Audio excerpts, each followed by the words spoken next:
Hey friends, it's Allison here, jumping in real quick before you get into all the juicy details of today's episode. Did you know there is just one more week left to our 200th episode giveaway where you have the chance to win a full ride scholarship to the Better Belly Blueprint? This is the way to heal your gut so that you can poop daily, ditch acid reflux, and balance your hormones even when nothing else has worked. Here's how you can enter.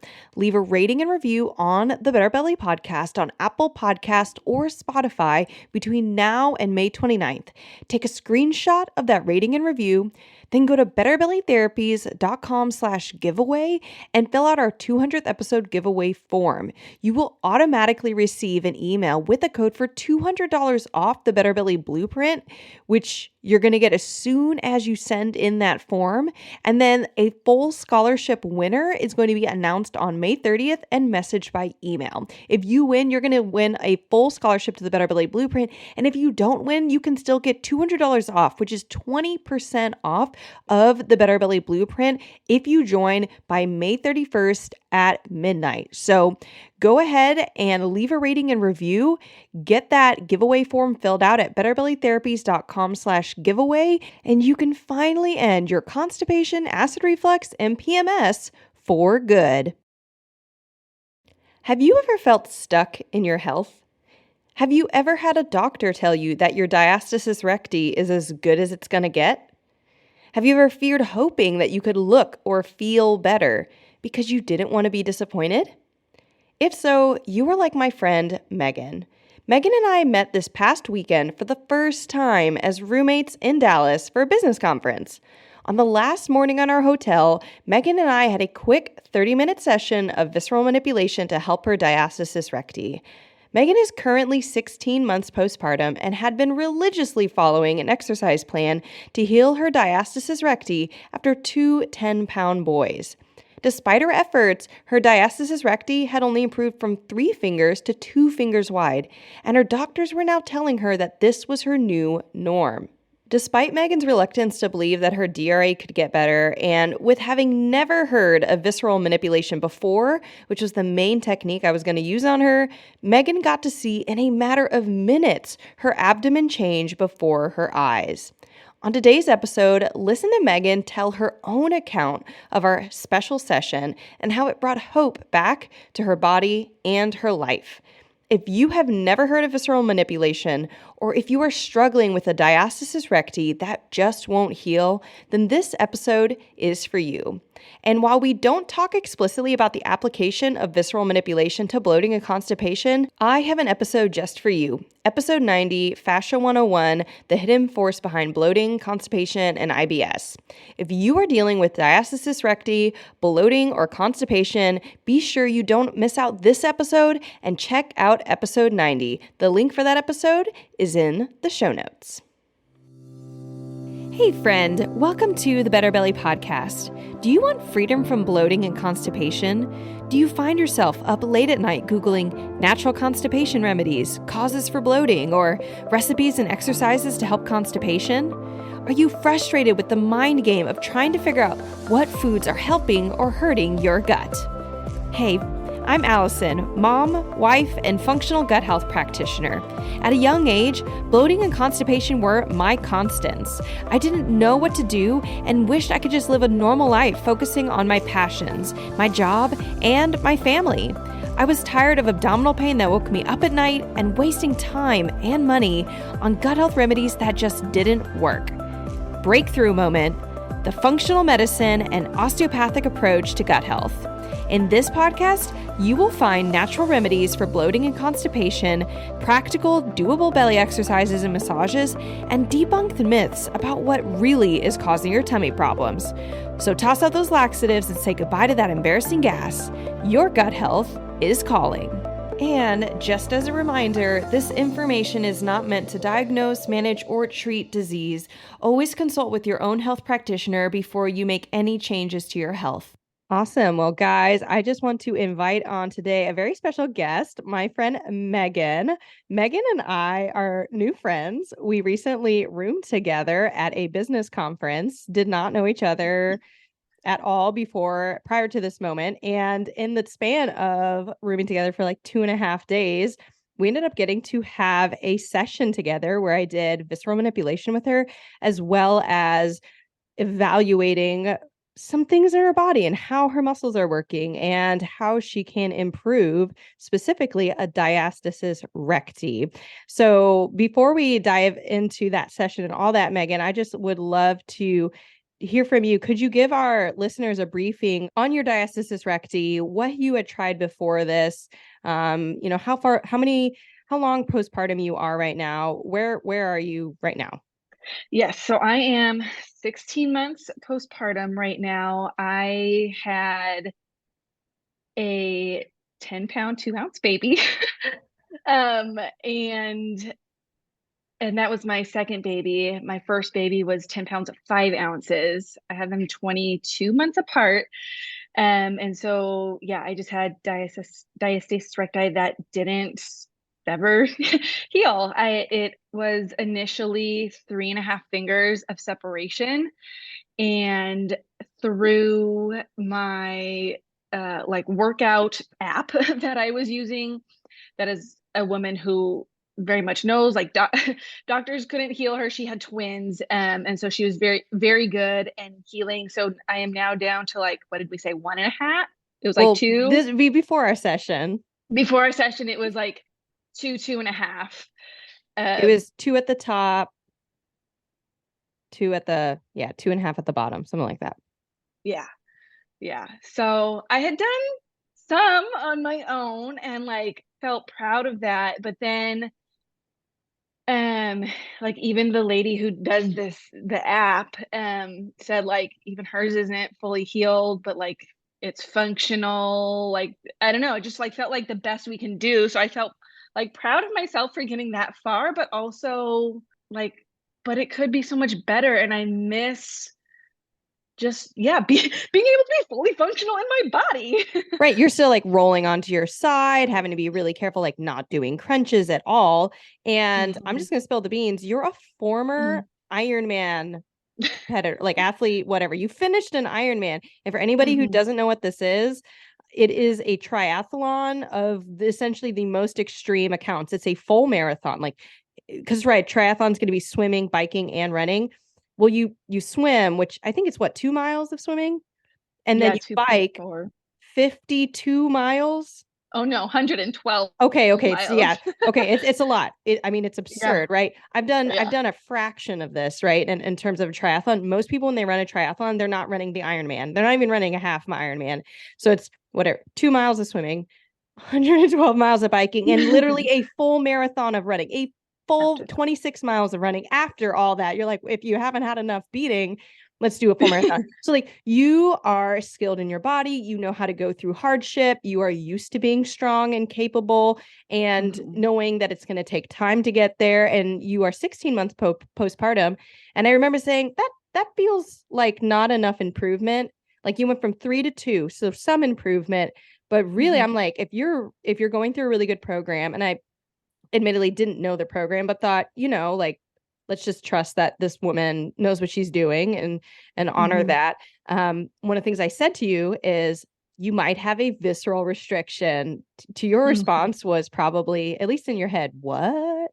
What's that? What's No one has ever that? said those words to me before. Brain cannot compute.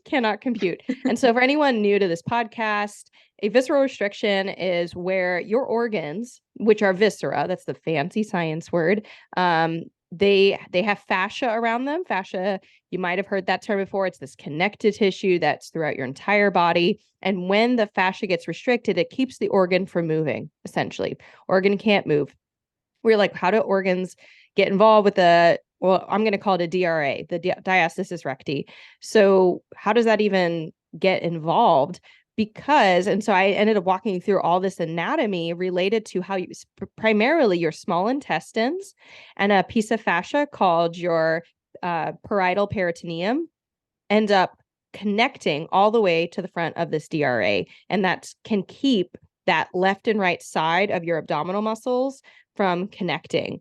And that's where you don't even have a functional so sometimes those two walls never fascially bind together again, but they're functional, quote unquote. That's why where that teacher's saying they're not together, but when you go to do a crunch, like they work together, yours don't do that yet. You know, you're still getting that bowling where if you do a crunch, it just kind of puckers out. And so prior to our session, so do you remember me saying this? I think honestly, in the day or two prior to this, I had said maybe on an elevator, I have a visual on an elevator saying, you are not stuck. Like you're not stuck. I want you to tell the listeners, how did you, when you heard me say that, just off the bat, what was your feeling? What were the thoughts going through your head? I felt like I would like to believe that, but I was like, maybe she doesn't understand the lengths that I've gone through already to like get this far. And like compared to like the doctors and like the workout app, like I had made significant progress above and beyond, you know, what the doctor said would be possible. Kind of like the top length of what, you know, this workout app like results that people had gotten. So I was like, okay, I feel like I've done everything right. I've done my research. Like I majored in physics. Like I'm no dummy. Like I'm smart. I'm high performing, but like I'm still stuck feeling like I'm first trimester pregnant and like I'm not you know, it's just my organs are popping through the This hole hole in in my your abdomen. Cool. Yes, yes. And your doctor were not helpful. They were on the same boat of like, you are just get used to it. This is your new you. Yeah. Right. And so I'm telling you, like this lady on the elevator who I've never met in my life is telling me I'm not stuck. And you're like, that'd be nice. I don't know if I really want to trust that. Like I trusted you because even in the time we had got to know each other, like you clearly know your stuff. You clearly have a good heart. You clearly like you were even talking about things just like above and beyond what I had heard before. So it kind of made me like raise an eyebrow, think like, well, maybe it's possible. But it also felt scary to get my hopes up of like, you know, because it's also a very emotional thing as well as physical. Yes, yes. And that ended up coming up during the session, which super common. But in general, yeah, you get this person who's like, there's hope for you, and you're like, maybe somebody else, but like me, like, Mm-hmm. yeah, maybe somebody else gets the story, and like, you already knew exactly how much you had done, and I just want to, we're gonna get to the point where you're gonna encourage listeners because like of what you went through, but also something I keep wanting to tell our listeners of like, yes, you specifically are not stuck. Mm-hmm. That there's more. Press in. So we started pressing in, and before I started the session, I gave you a little bit of anatomy, and I actually want to do that for our listeners right now if they hadn't heard me talk about DRAs on the podcast. And I actually didn't use this visual with you, and well, you can tell me if you find it helpful. But actually, the anatomical mechanism about why do your small intestines have anything to do with your DRA is, I want you to imagine, listeners, like a hair clip. So when you have a hair clip, you pinch a back portion of the hair clip and the front opens up. So the back portion is actually where this fascia that from the front of your body, so the DRA is in the front, but it loops, it curves around the edges. It goes around right behind your obliques, comes around to the spine, and then it puckers together in front of the spine and forms the anchor of your small intestine called the mesenteric root. The mesenteric root is a real thing, but let me tell you, before I did visceral manipulation training, definitely had never heard of this word before. Yet it is so important. And that mesenteric root continues up and covers every single loop of the small intestines. So if you have any restrictions in or around your small intestines, that could have been from just carrying the baby itself, because boy, oh, don't you know, those small intestines get smushed around. Could have been, you know, not for you specifically, but for some of our listeners, they've had Crohn's disease or ulcerative colitis where they've had surgery or parts of their small intestines removed. Accidents, anytime that you have any restrictions in the small intestines, the mesenteric root, or that fascia, which is the parietal peritoneum that forms that outer edges of the clip, then they essentially pinch back and they just keep it open. And that's your DRA. You are a perpetually open hair clip. You never get to clip hair and be functional. You just let all the hair out, which is AKA all your organs.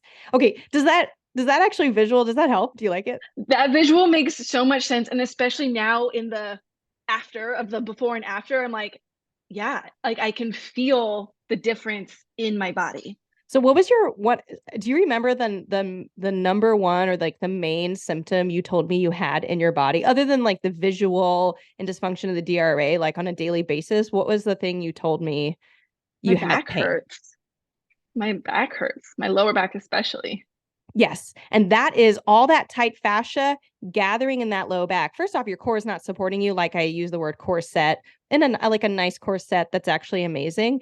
And we actually practice with you creating that corset in our session once we finally your clip could close essentially. But what happens is that not only is that clip open, but all that tension's focused in your back because the hair clip, you're just pinching it. It's just like someone is constantly pinching your spine and your small intestines and just making everything hurt.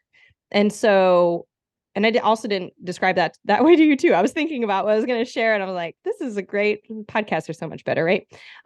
So that's the visual. I explained this anatomy to you of this parietal peritoneum and small intestine. And I said, now I'm going to evaluate your body.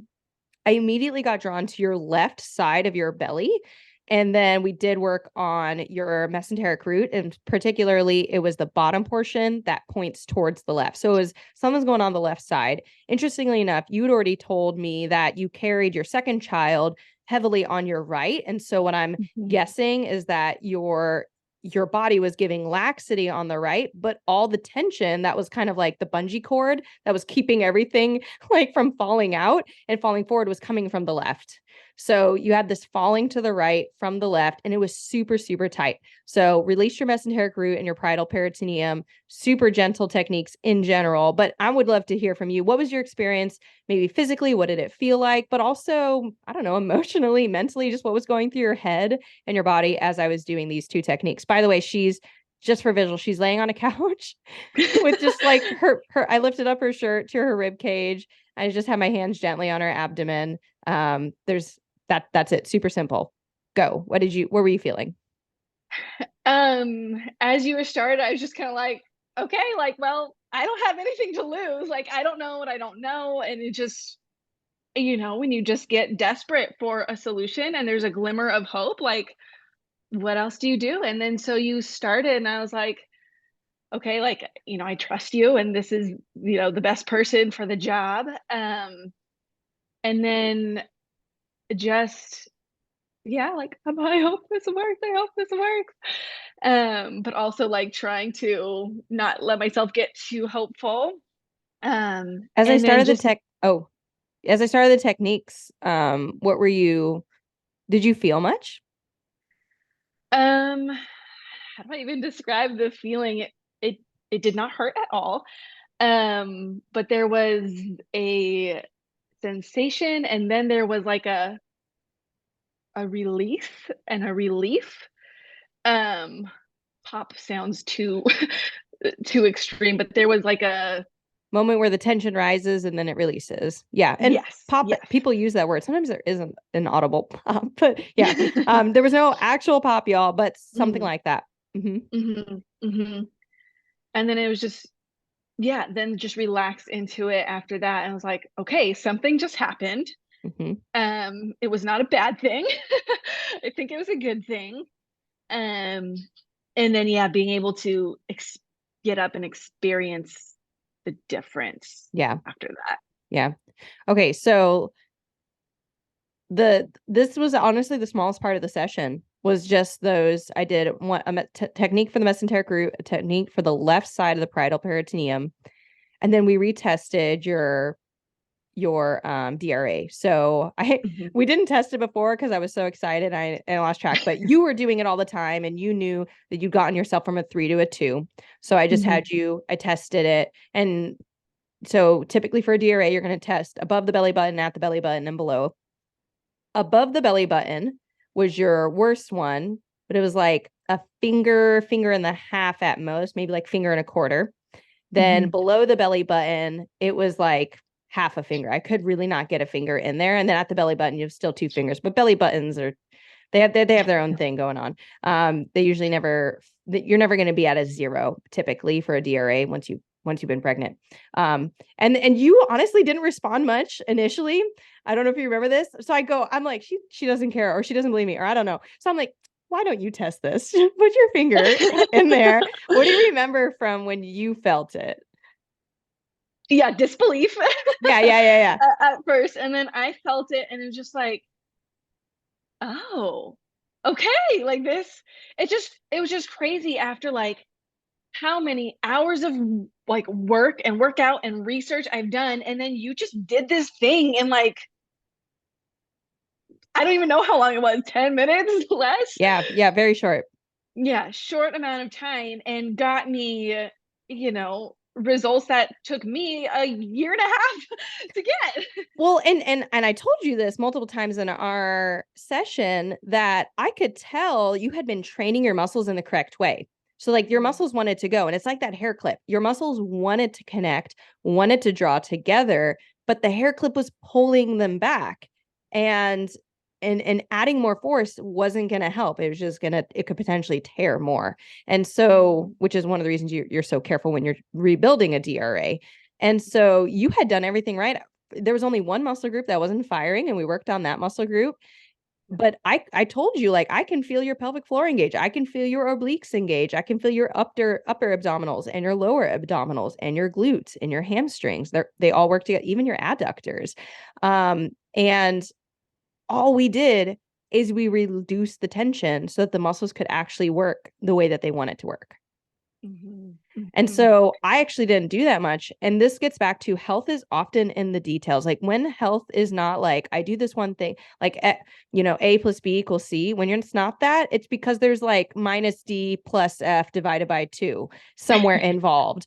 And it's not, doesn't always feel fair, but all you need is those pieces and you make progress, like usually impressively so, in a way that feels faster or more effective than prior, and it with less effort. And it was really validating too, to hear you say that. Like, I can see the work that you've been doing. I see that you've trained your muscles in the right way. I see that like all of these muscles are firing in the way that they should be like optimally like doing. So that was really validating for you to both observe and witness that, and then also call it out, because it's so easy to feel like down on yourself. Like I realized like I had gone through the cycle of grief, like with this with this problem, like denial at first, anger, and like to all the way through to acceptance of like, I guess this is the best it's gonna get. What was the turning point, Megan, that you remember when you started to feel hope again for your body? After we did that visceral manipulation, and even just we stood up and walked to the bathroom to look in the mirror to see the difference. But even before I saw the physical change in my belly region, I just walking over there, I stood taller, I felt lighter, my posture was better. And before, it felt like I was aware of my posture, but it was so hard to hold my shoulders up, because it it was like the clamp was pushing down. Like I was pushing against, a rubber band that was trying to hold me down, it felt like. And now it was like the rubber band was Stretching. It was opening. removed. Yeah. Or Yeah, I could removed, move or just again. gone. Yeah, I remember I was intentional about when we had you look in the mirror, because I did want you to be able to visually connect. That can be super powerful to, like, even just from like a learning standpoint, visually connect with what your new norm looks like. So we had stood up, and I'd had you actually do your same techniques where we had you slowly engage your muscles from your pelvic floor and your obliques and your upper abdominals. You did that laying down, then we had you do it standing up, which took you a second. Like, I think your body's like, we can do this standing up? I have no idea. And so I watched you do it, and then I said, hey, you've got it. And I could visually see, because one of the things that this is my understanding, one of the things that is hard is visually how it looks. Like there's how Mhm. it feels, feeling weak, feeling, just frustrated that your body's not working with you. But there was a visual component. You're like, I'm an athlete and I want to be attractive to my husband and I want to be able to wear certain things and not just like always feel like my clothing has to cover it up. And Mhm. so as soon as I saw that, I had you go into the mirror because I wanted you to make that connection. But I was like, there's literally an immediate difference in visually what the abdomen looked like. I don't know. Do you want to add anything? Is there like, do you remember that moment for you? Yeah, I was shocked to be able to see the difference because again, I didn't want to get my hopes up. I didn't want to have high expectations and then to be like, "Oh, wow, like truly there is hope again." Because for me, I was like, I don't even care about visually anymore. Like, yes, that just felt like icing on the cake and nice to have, but like physically, like I want to be able to hold my kids without pain. I want to, be able to run around in the backyard, chase after them, play sports with them as they grow up, and not feel limited or like I've aged a decade just by being pregnant. Yeah. Yes.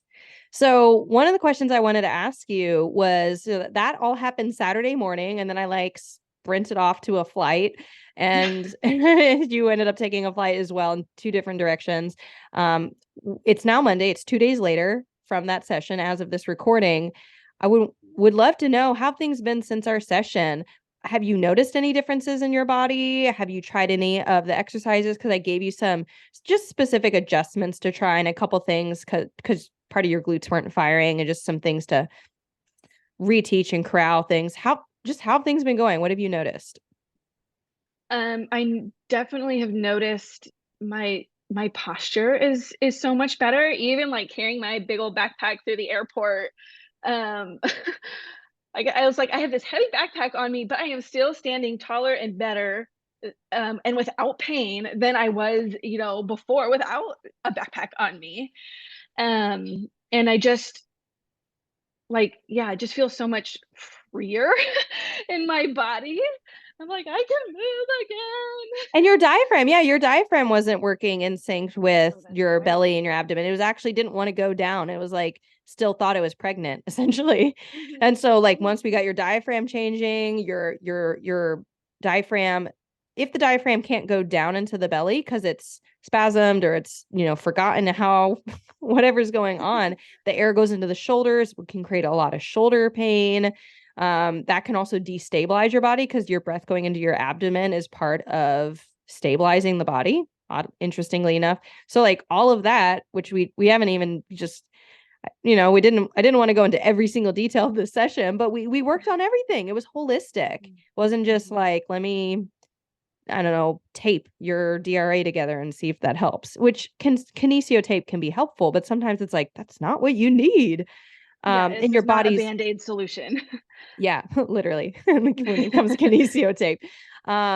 You yeah, and just to share like what I love of what you just said of how it was easier even with like more weight, health should be easier. That's a sign. If you're like Mhm. trying to work so hard, whether it's like you're only eating 10 foods to feel good during the day, or you're doing all these pelvic floor exercises to avoid urinary incontinence, or you're trying to fix your DRA through all these things and it's not working, it could just like that's a sign that your body's pointing toward there's an easier way. You just need to find it. And once you do, it's like boom, everything changes. And there's a certain component where like I don't expect people to immediately believe. Like when you were like, I don't know if I believe you, I'm like, that's fine. We'll just do the session. Well, the only difference being that sometimes you don't get a roommate who's going to force you to lay on the couch and lift your shirt so they can do some visceral manipulation on you.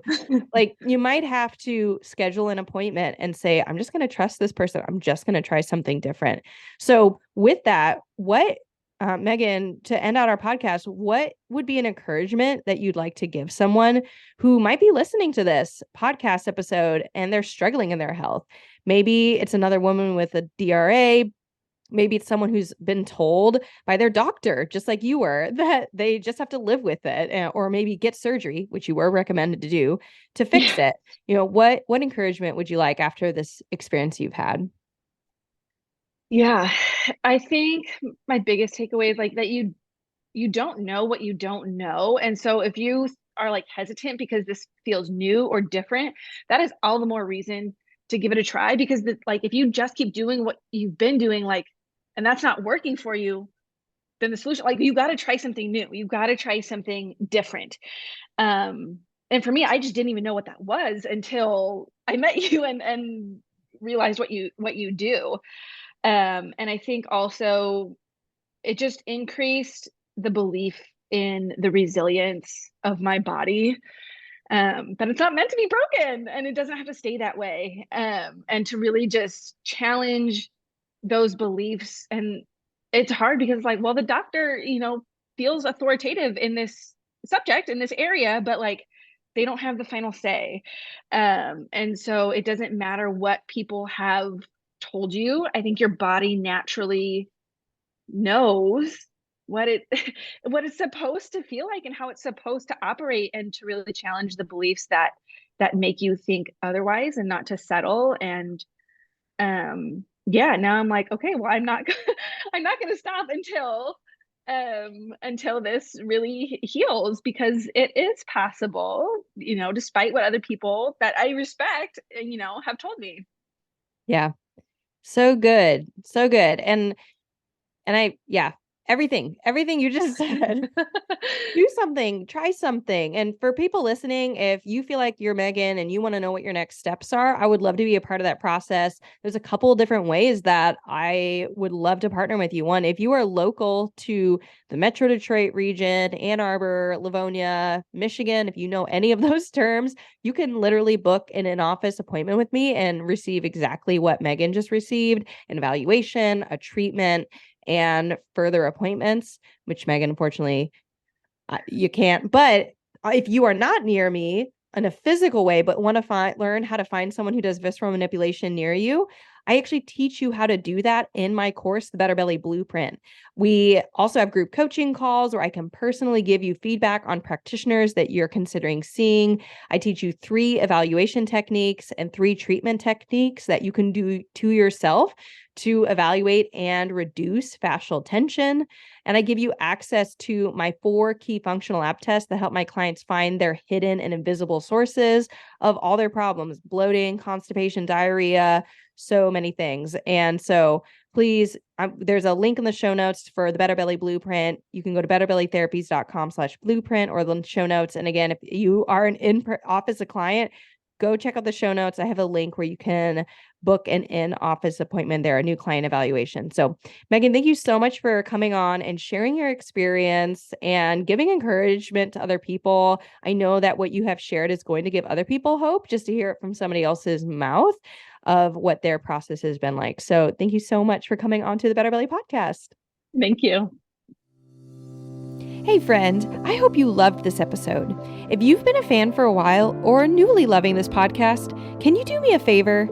Drop into Apple Podcasts and leave me a review. When you leave a review, you do so much. You help me know you're listening. You can tell me what you're loving so I know what to make more of. And you help others by boosting this podcast so other people like you can find the podcast too. I mean, it's a win-win-win, right? So if you want a way to pay it forward, just go to Apple Podcasts or click the link in my show notes and leave a rating and review. And if you want some more free stuff, just head over to my free Facebook group, betterbellytherapies.com/Facebook, and you can get access to all of my free support for you, including some Facebook group exclusive stuff like my podcast episode vault, where you can search the Better Belly podcast by topic and find exactly what you need to expedite your healing.